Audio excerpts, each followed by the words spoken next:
Hello, welcome to Miss Peepers Reading Corner. I'm Katrina, aka Miss Peepers. This is Archmage Sylvia of Tortleby. Let's talk about books.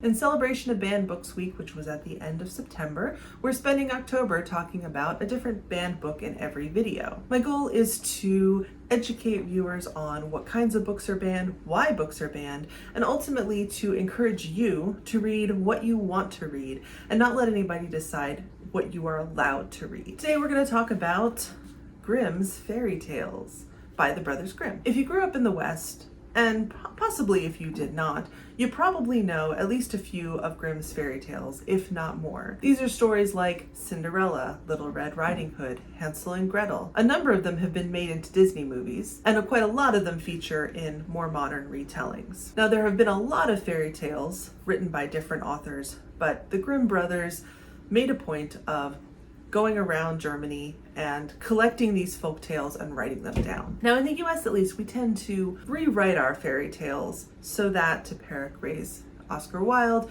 the good end happily and the bad unhappily, and the unhappiness of the bad isn't that unhappy, not really, because these stories are for children and we can't upset them. Well, German children are expected to be made of sterner stuff, and so the Grimm brothers wrote their fairy tales accordingly. The original stories are full of blood and gore. When the bad end unhappily, it is incredibly unhappily. I think a lot of people know, for example, that at the end of Cinderella, unlike the Disney version where Cinderella just goes off to be a princess and we don't hear from the rest of her family ever again, in the original story, in order to fit her daughter's feet into the slippers so that the prince would marry one of them instead of Cinderella, the stepmother actually cuts parts of her children's feet off, like actually severs parts of their feet so that they can fit in. And weirdly, the prince needs someone else to point out to him that the shoe is full of blood. I don't always notice my surroundings perfectly, but I'd like to think I would notice that. And so, of course, these fairy tales, these children's stories, these cautionary tales have been challenged and banned, at least in the US and probably elsewhere. In 1990 in California, for example, a book of fairy tales was challenged because there was a picture of Little Red Riding Hood walking to grandmother's house with a basket of provisions, and there was a wine bottle sticking out of said basket, which seemed to the challengers to be implying that alcohol is an okay thing for people to drink. In Arizona in 1994, these stories were challenged because of the excessive violence. I mean, there's a lot of violence, I can't really argue with that, and a negative portrayal of female characters. I can't argue with that either. I don't think those by themselves are a reason to ban a book. I think those are good starting points for conversation about the time period in which those books were written. What might the story look like with a different sort of hero or heroine? Let's talk about gender expectations as a society rather than hide them from our children, because here's the thing. Yes, there are books that contain sexist stereotypes.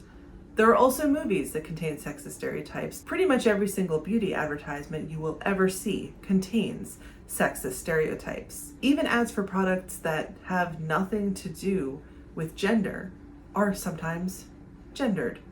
It's weird, but anyway, that's a really fascinating topic and I'm not going to get on to a big tangent about it. Let's talk about the third example that I have here, which is from California in 1992, because this is an unusual one. Specifically the story Hansel and Gretel was challenged because of its negative portrayal of witches. And I thought this was interesting because typically when we see challenges for books that contain magic, the complaint is that good magic is shown, or good witches, or good wizards.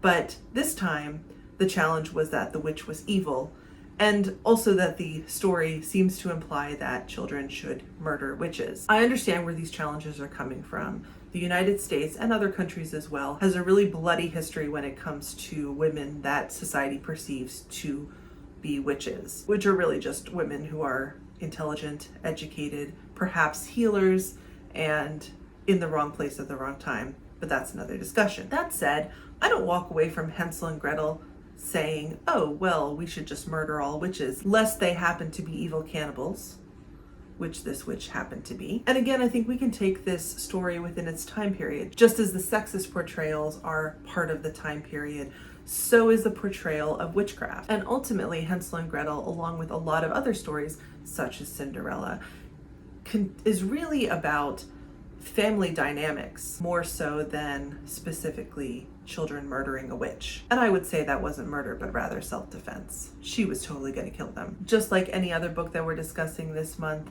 I think these are topics for conversation. I think there are valid reasons to choose not to read a book, or to choose not to allow your child to read the book until they are older and can interpret and understand these nuances themselves. But I do not believe that everyone should be prevented from reading these books. So let me know, have you read Grimm's fairy tales?